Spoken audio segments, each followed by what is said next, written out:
Shalom, selamat datang di channel MDC Medan. Mari memuji, menyembah, mendengarkan sabda Tuhan, dan bersekutu bersama saudara-saudari seiman dimanapun berada dengan segenap hati dalam ibadah hari ini, Minggu 5 Juli 2020.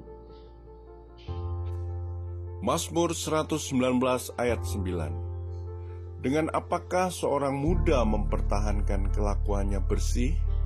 Dengan menjaganya sesuai dengan firman-Mu. Ketidakmampuan seseorang menguasai diri dan pikiran dapat menghanguskan dirinya sendiri.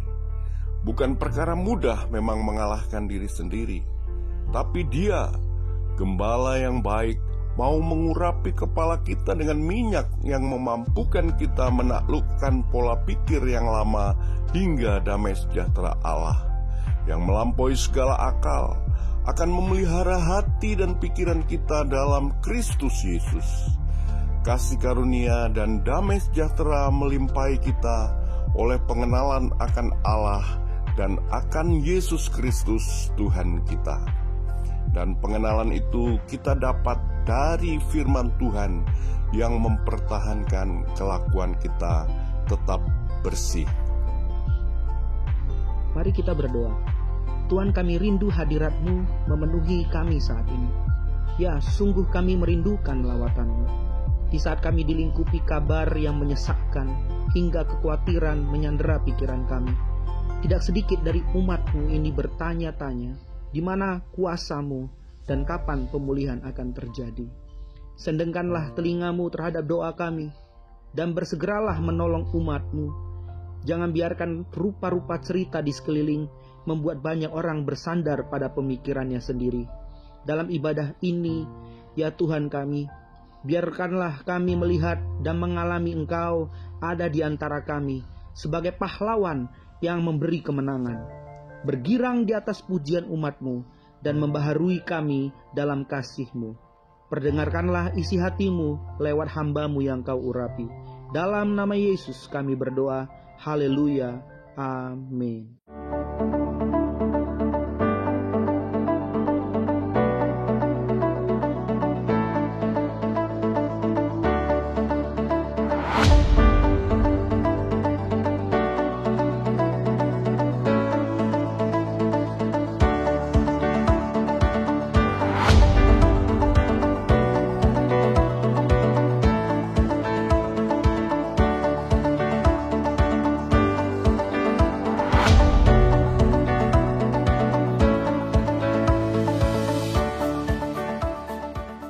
Shalom. Kami mengajak seluruh jemaat Tuhan untuk sama-sama kita datang ke hadapan Tuhan. Mari kita bawa pujian dan syukur kita kepadanya. Haleluya, haleluya Tuhan.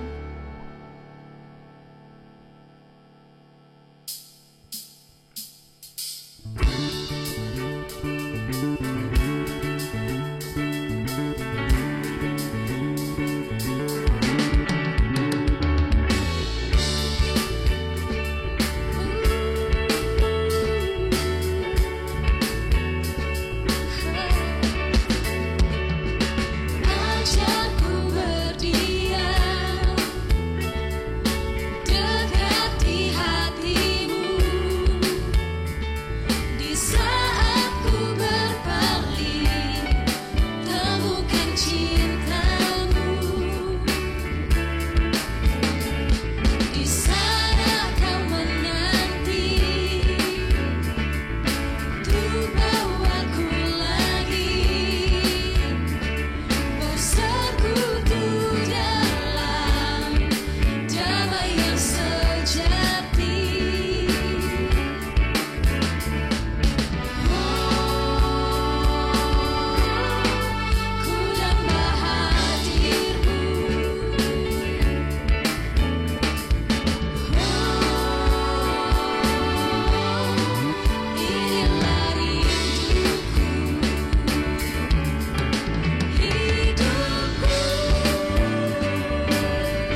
Lebih lagi kita nyanyikan.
Haleluya Tuhan.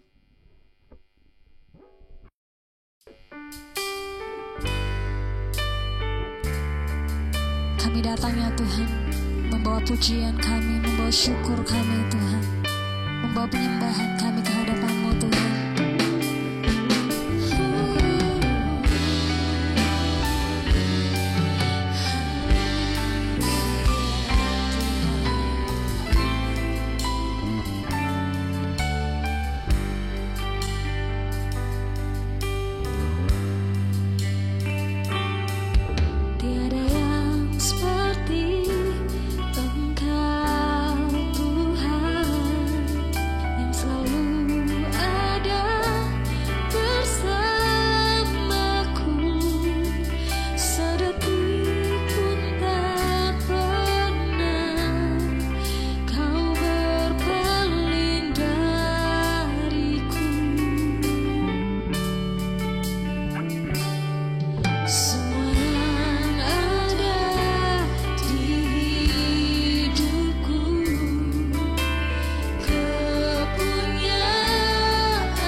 Selamat pagi Bapak Ibu Saudara, dimanapun Bapak Ibu Saudara berada pagi hari ini, dan boleh menyaksikan daripada khotbah MDC hari ini.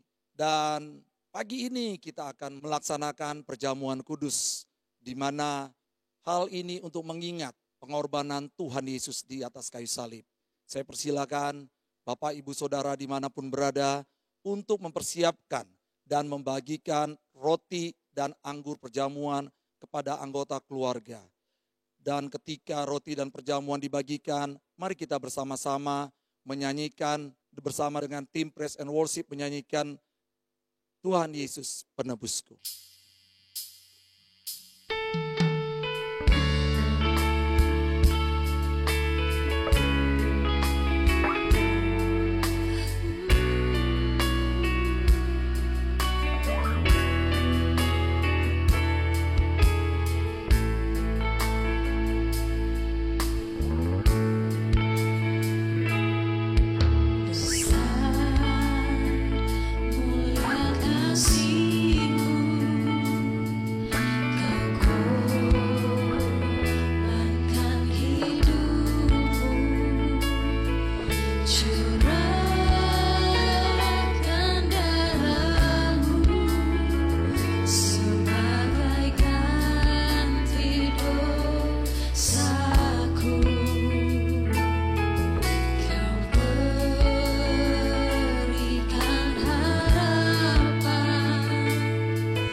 Bapak Ibu Saudara, sebelum kita masuk, kita akan berdoa dulu.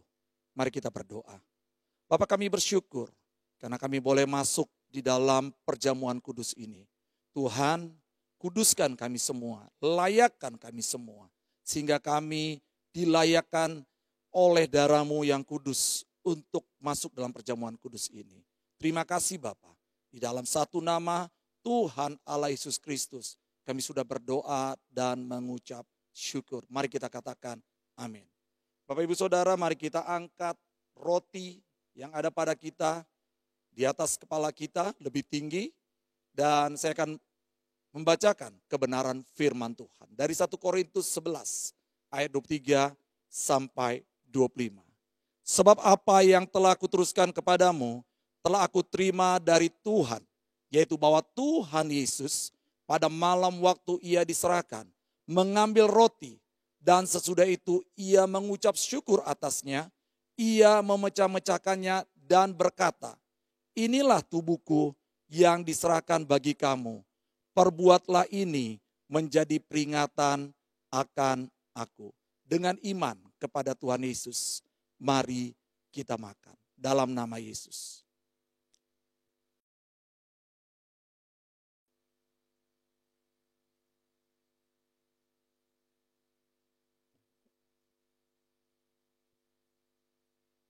Kita angkat anggur perjamuan lebih tinggi daripada kepala kita.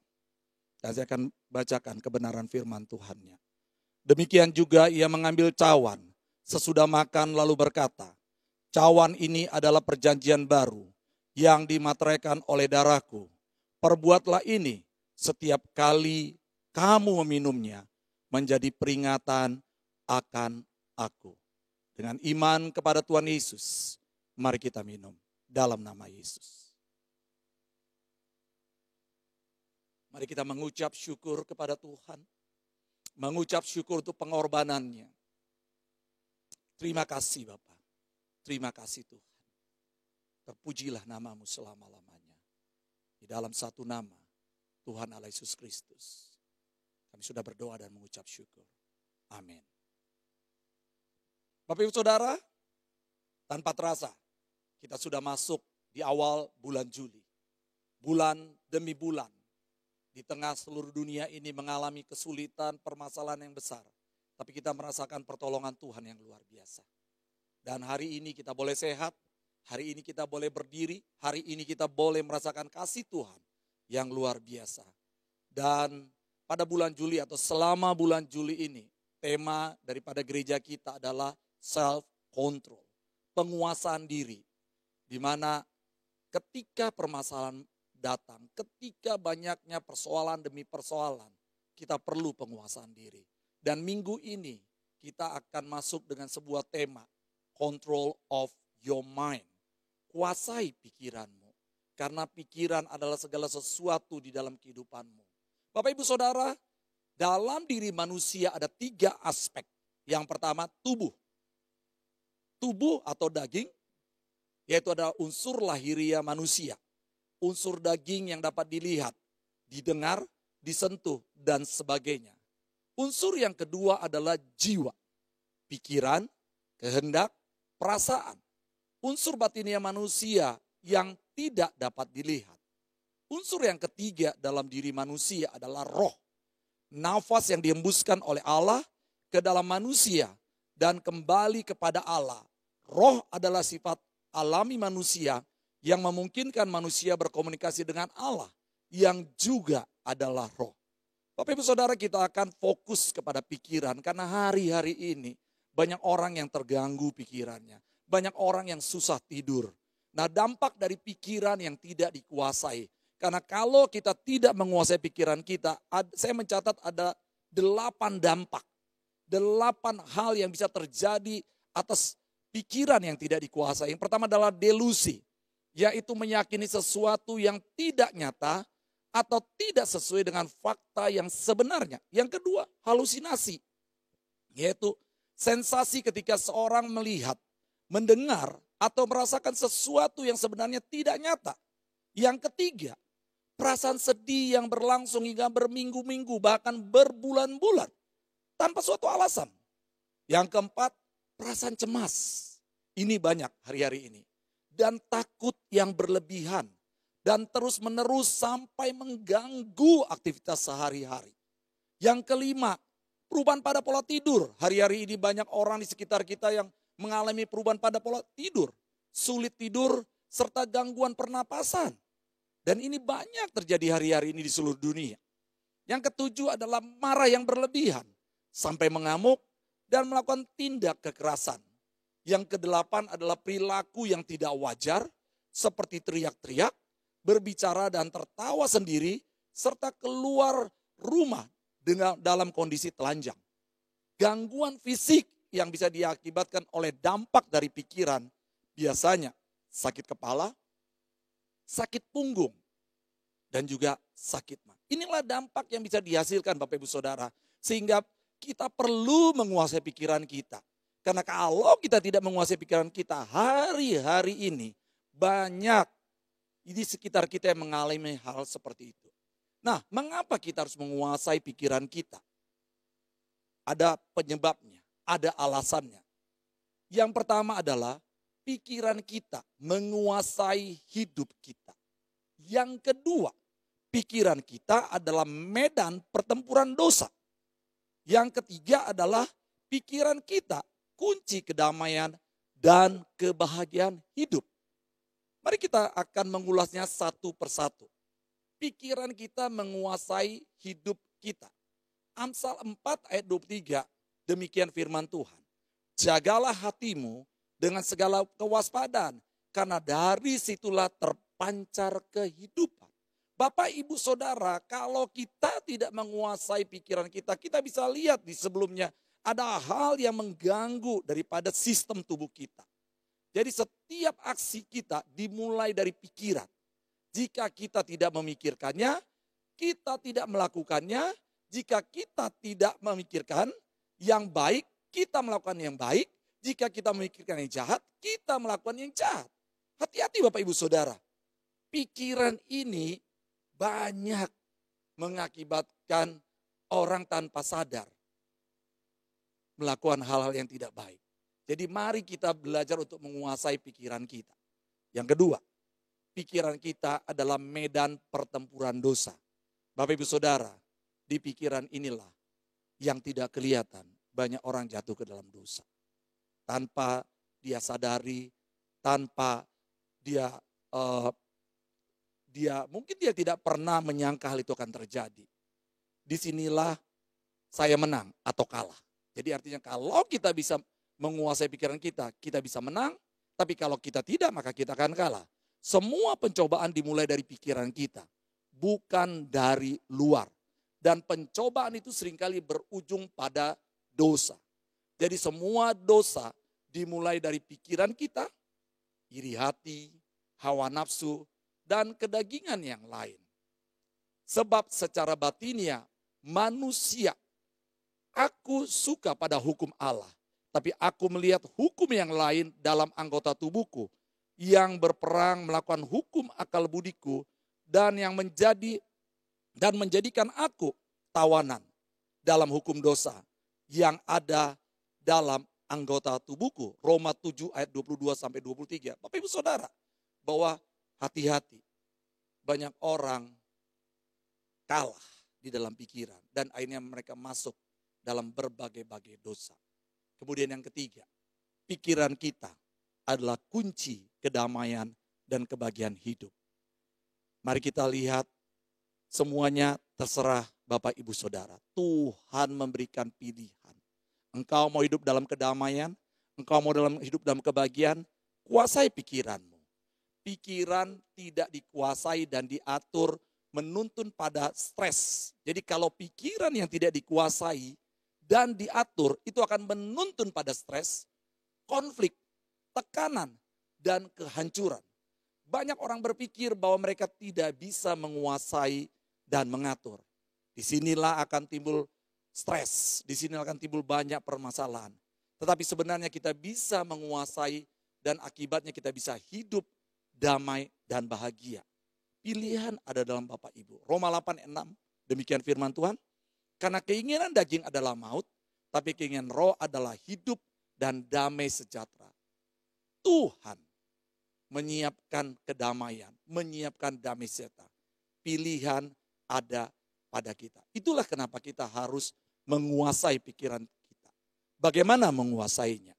Ada 3 hal yang harus kita lakukan. Memberi makan pikiran pikiran kita dengan kebenaran. Meruntuhkan benteng-benteng. Yang ketiga adalah fokus. Mari kita akan lihat satu persatu. Bapak Ibu Saudara, tubuh, jiwa, roh butuh makanan. Jadi kita tidak hanya berpikir bahwa tubuh kita yang butuh makanan. Kita tahu pentingnya nutrisi dan kalori yang baik untuk asupan tubuh kita. Begitu pula dengan pikiran kita. Kita tidak boleh mengisi pikiran kita dengan junk food atau racun, tetapi dengan kebenaran. Kalau kita isi pikiran kita dengan di luar kebenaran Allah, maka kita akan mengalami hal-hal yang saya sebutkan sebelumnya. Kita lihat dari Matius 4 ayat 4. Tetapi Yesus menjawab, ada tertulis manusia hidup bukan dari roti saja, tetapi dari setiap firman yang keluar dari mulut Allah. Bapak Ibu lihat, pikiran kita butuh firman Allah. Ada yang mengatakan cara makan terbaik adalah dengan makan sedikit dalam setiap beberapa jam daripada makan dalam porsi besar, atau harus secara konstan untuk memakan firman Tuhan dan untuk menjaga pikiran-pikiran kita tetap ternutrisi. Bapak Ibu Saudara, dalam Mazmur 119 ayat 147, pagi-pagi buta aku bangun dan berteriak minta tolong. Aku berharap kepada firman-Mu. Pagi-pagi buta, kita harus datang dulu kepada Tuhan. Sebelum kita melakukan aktivitas apapun, datang dulu sama Tuhan. Datang dulu sama Tuhan. Baca firman Tuhan. Baru engkau akan kuat menghadapi segala persoalan kehidupan ini. Mazmur 19 ayat 97. Betapa ku cintai Taurat-Mu. Aku merenungkannya sepanjang hari. Mari kita terus merenungkan firman Tuhan sepanjang hari. Karena itu yang bisa memberikan kekuatan kepada kita untuk menjalani pandemi ini yang kita nggak tahu kapan pandemi ini akan berakhir. Yang kedua adalah meruntuhkan benteng-benteng. Memang kami masih hidup di dunia, tapi kami tidak berjuang secara duniawi karena senjata kami dalam perjuangan bukanlah senjata duniawi, melainkan senjata yang diperlengkapi dengan kuasa Allah yang sanggup untuk meruntuhkan benteng-benteng. Kami mematahkan setiap siasat orang dan merubuhkan setiap kubu yang dibangun oleh keangkuhan manusia untuk menentang pengenalan akan Allah. Kami menawan segala pikiran dan menaklukkan kepada Kristus. 2 Korintus 10 ayat 3-5. Benteng-benteng. Bapak Ibu Saudara, di dalam kehidupan kita pasti ada benteng. Benteng apa? Yang pertama adalah kebohongan yang saya percaya. Contohnya, Tuhan tidak tahu apa yang terbaik untuk saya. Dalam pikiran kita katakan, Tuhan tidak tahu apa yang terbaik untuk saya. Tuhan tidak mengasihi saya. Kadang-kadang ketika kita mengalami masalah kita bilang, Tuhan tidak mengasihi. Benteng itu kita bangun. Padahal Tuhan mengasihi kita. Saya lebih tahu dari Tuhan apa yang membuat saya bahagia. Saya akan bahagia jika melakukan apa yang mau saya lakukan daripada yang mau Tuhan lakukan. Seringkali kita melakukan apa yang kita mau. Kita menganggap bahwa apa yang kita lakukan akan membuat kita bahagia. Ternyata tidak. Karena hanya kehendak Tuhan, hanya kebenaran firman Tuhan yang bisa membuat kita bahagia. Sikap tidak mau mengampuni yang kedua. Ada orang yang tidak mengampuni diri sendiri atau orang lain. Saya tidak ada artinya jika hal buruk akan terjadi. Itu akan terjadi pada saya ketika kita tidak mau mengampuninya. Cara berpikir dunia yang ketiga. Seks, kekuasaan, hedonisme. Ini yang mengganggu. Ini benteng-benteng yang dibangun oleh setan. Benteng-benteng yang dibangun oleh iblis. Dan yang keempat adalah kita harus belajar meruntuhkan semua benteng-benteng itu supaya memiliki pikiran yang sehat. Pikiran kita suka memiliki pikiran mereka sendiri. Artinya pikiran kita ini sukanya hanya pikiran kita sendiri. Pikiran kita suka berjalan ke arah yang lain. Pikiran kita suka tidak patuh. Nah inilah Bapak Ibu Saudara yang harus kita mulai kuasai. Kita harus bawa kepada Tuhan. Yang ketiga adalah fokus. Mari kita fokus. Karena persoalan kehidupan kita. Persoalan yang hari-hari ini ada dalam pikiran kita. Mungkin engkau merasa dirimu hari-hari ini merasa sengsara. Dirimu hari-hari ini engkau tidak bisa menguasai pikiran. Maka fokus. Ada dua hal yang kita bisa fokus. Yang pertama fokus kepada Yesus. Kenapa kita fokus kepada Yesus? Ingatlah selalu akan Dia yang tekun menanggung bantahan. Yang sehebat itu terhadap dirinya. Dari pihak orang-orang berdosa. Supaya jangan kamu menjadi lemah dan putus asa. Ibrani 12 ayat 3. Bapak Ibu Saudara, Yesus sudah mengalaminya. Ketika Dia ada di dunia, Yesus mengalami. Yesus mengalami difitnah. Yesus mengalami lapar. Yesus mengalami apa yang kita alami hari-hari ini. Dan jangan menyerah. Karena saat kita berpikir untuk menyerah, pikiran Yesus, apa yang kita harus berpikir, Yesus sudah melaluinya. Maka ketika kita berpikir Yesus sudah melaluinya, maka kita berjalan bersama-sama dengan Yesus dan mampu menguasai pikiran kita dengan baik. Yang kedua adalah, hidup kita bukan hanya hari ini. Hidup kita bukan hanya di dunia ini. Bapak Ibu Saudara, sadarlah bahwa ketika kehidupan ini selesai, ketika kita hidup di dunia ini selesai, ada yang namanya kehidupan yang kekal selama-lamanya. Berapa lama? Tidak ada yang tahu. Selama-lamanya. Kita nggak bisa menghitungnya. Selama-lamanya. Artinya Kehidupan yang hari ini tidak ada artinya dibanding dengan kekekalan yang Tuhan sudah sediakan. Mari kita tidak hanya berpikir jangka pendek. Dunia ini pendek Bapak Ibu Saudara. Berapa tahun? Ada yang 70, sudah bagus. Ada yang 40, ada yang 30 tahun sudah harus check out dari dunia ini. Mari kita tidak berpikir yang pendek. Kita berpikir kepada kekekalan. Dan pikirlah perkara-perkara yang di atas, bukan yang di bumi. Perkara-perkara surga. Kita akan baca dari 1 Korintus 2 ayat 9. Sebaliknya, hal ini adalah seperti yang tertulis. Apa yang tidak pernah dilihat oleh mata dan tidak pernah didengar oleh telinga dan yang tidak pernah timbul dalam hati manusia, semua yang disediakan Allah untuk mereka yang mengasihi Dia. Bapak Ibu Saudara, Tuhan begitu mengasihi kita semua. Tuhan begitu mengasihi kita semua. Kalau engkau hari-hari ini sedang merasa tersiksa, sedang merasa mengalami masalah yang berat dalam hal menguasai pikiran, saya ajak untuk dimanapun engkau berada, meletakkan tangan kananmu di dadamu. Kita akan berdoa bersama-sama, karena Tuhan tidak menjanjikan kesengsaraan. Tuhan tidak akan membiarkan kamu tersiksa karena pikiranmu. Yang membuat engkau tersiksa dengan pikiranmu, yang membuat engkau tidak bisa menikmati kedamaian, yang hari ini engkau tidak bisa menikmati damai sejahtera, adalah karena engkau tidak bisa menguasai pikiranmu. Mari kau letakkan tangan kananmu di dadamu. Aku akan berdoa sebagai hamba Allah. Mari kita berdoa. Bapakku berdoa dimanapun mereka yang hari ini meletakkan tangan kanannya di dadanya. Tuhan, biar engkau memberikan kekuatan kepada mereka. Biar engkau menolong mereka. Untuk mereka boleh menang, menguasai pikiran mereka. Karena ketika pikiran mereka taklukkan, mereka tawan dan mereka serahkan kepada Tuhan. Maka sesuatu yang indah di tengah pergumulan mereka, di tengah permasalahan mereka, di tengah kesulitan mereka, mereka masih bisa bersuka cita, mereka masih bisa bergembira, mereka masih bisa bersyukur karena mereka melihat janji Tuhan yang luar biasa. Tolong setiap anak-anakmu dimanapun mereka berada. Dan biarlah mereka boleh menang atas pikiran mereka. Bapak Ibu Saudara, hanya Yesus yang sanggup. Dan kita akan nyanyikan lagu ini. Oh Yesus yang sanggup untuk menolong kita menguasai pikiran kita. Mari kita nyanyikan lagu ini.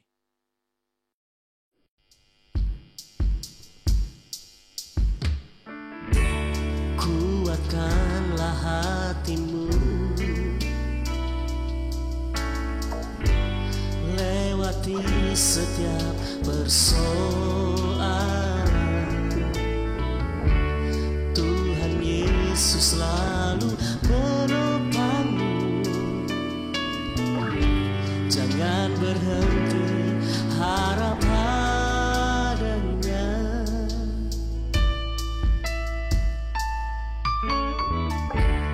Kuatkanlah hatimu lewati setiap persoalan. Tuhan Yesus selalu menopangmu. Jangan berhenti harap padanya. Tuhan pasti sanggup. Tangannya takkan terlambat untuk mengangkatmu. Tuhan pasti sanggup. Percayalah, Dia tak tinggalkanmu. Tuhan pasti sanggup. Tangannya takkan terlambat untuk mengangkatmu. Tuhan pasti sanggup. Percayalah, Dia tak tinggalkanmu.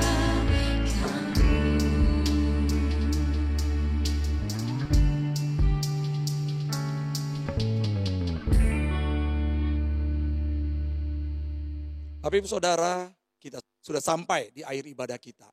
Dan sebelumnya kita akan berdoa untuk mengakhiri ibadah ini dan untuk menerima berkat yang daripada Tuhan. Mari kita satukan hati, kita berdoa. Tuhan, kami bersyukur punya Allah yang seperti Engkau. Tuhan, kami bangga punya Allah seperti Engkau. Tuhan, kami merasa bahagia karena Engkau adalah Allah yang setia. Terima kasih Engkau terus menyertai kami. Jagai pikiran kami, sertai kami Tuhan. Sehingga setiap kami dimanapun kami berada, kami boleh menguasai pikiran kami. Kami boleh menang dalam permasalahan pikiran kami. Dan kami percaya bahwa setiap kami boleh merasakan apa yang Tuhan sudah sediakan di dalam ketika kami menguasai pikiran kami. Terima kasih Bapa, terima kasih Tuhan. Sebelum kami berpisah, sebelum ibadah ini selesai, kami menerima berkat yang daripada Tuhan. Bapak Ibu Saudara, dimanapun engkau berada, mari angkat kedua belah tanganmu, arahkan hatimu untuk menerima berkat yang daripada Tuhan. Diberkatilah dimanapun engkau berada. Keluar masukmu diberkati. Teruslah berjalan bersama dengan Tuhan. Jangan pernah takut, karena Tuhan yang kau sembah adalah Tuhan yang luar biasa. Yang menyediakan segala sesuatu yang tidak pernah engkau pikirkan. Percaya saja, karena Tuhan adalah Tuhan yang hebat. Dengan kuasa daripada Allah Bapa, kasih daripada Tuhan Allah Yesus Kristus, dan penyertaan Roh Kudus menyertai kita sampai Maranatha, Tuhan Yesus datang untuk yang kedua kalinya. Mari kita katakan amin. Terima kasih telah bergabung dengan channel MDC Medan pada ibadah minggu hari ini. Kami berdoa kiranya Anda diberkati dengan pelayanan ini. Silahkan menekan tombol subscribe agar Anda dapat langsung menerima pemberitahuan terbaru tentang pelayanan atau informasi lainnya yang berkaitan dengan pelayanan GKPB MDC Medan. Semua informasi juga akan kami update dan share di sosial media berikut: Facebook, Instagram, YouTube, dan WhatsApp di nomor 0811600248. Jika Anda baru pertama sekali mengikuti pelayanan ibadah di GKPB MDC Medan, kami akan sangat senang sekali berdoa bagi Anda. Silakan menghubungi kami lewat sosial media yang tertera di atas. Saudara, doa adalah hal yang sangat penting dalam kehidupan kita. Esok pagi, dini hari pukul 5, kita akan bertemu di channel ini dalam ibadah doa pagi, Morning Dew, yang akan melengkapi doa pribadi kita mengawali hari dan minggu yang baru. Sebagaimana embun pagi yang menempel di bebungaan dan dedaunan memberikan kesegaran, demikian juga doa ini memberikan kesegaran bagi jiwa kita di hari yang baru. Pastikan Anda tidak melewatkannya. Mari berbagi kasih dan kepedulian dengan saudara-saudari kita dalam situasi sulit seperti sekarang ini. Apa yang sedang kita hadapi saat ini, pandemi COVID-19 membawa banyak perubahan dalam keseharian semua orang. Mari mengulurkan tangan kasih sebagai gereja Tuhan, memberikan bantuan bagi mereka yang sangat membutuhkannya. Dalam gerakan kasih ini, kita akan menghimpun dana untuk membeli bahan-bahan kebutuhan yang akan disalurkan kepada saudara-saudari kita yang sangat terdampak oleh pandemik ini. Silahkan menyalurkan donasi Anda ke rekening misi Gereja Kristen Perjanjian Baru di Bank BCA dengan nomor rekening 022 2235 551. Bantuan dalam bentuk barang bahan kebutuhan dapat diantar ke sekretariat gereja. Bagi saudara-saudari keluarga MDC Medan dapat memberikan persembahan seperti yang tertera di bawah ini. Persembahan ibadah mingguan dan persepuluhan dapat dikirimkan melalui Bank BCA dengan nomor rekening 022 0095878. Persembahan misi ke Bank BCA dengan nomor rekening 022 2235 551. Persembahan pembangunan Bank BCA dengan nomor rekening 022 223 6060. Semua rekening di atas nama Gereja Kristen Perjanjian Baru. Apabila lebih mudah bagi saudara membawa persembahan ke sekretariat gereja, silakan datang pada hari kerja Kamis sampai Sabtu pukul 11 sampai 3 sore. Kami berdoa agar saudara-saudari sekalian senantiasa dalam naungan kasih Tuhan Yesus Kristus yang berkuasa dan berdaulat atas segalanya. Amin.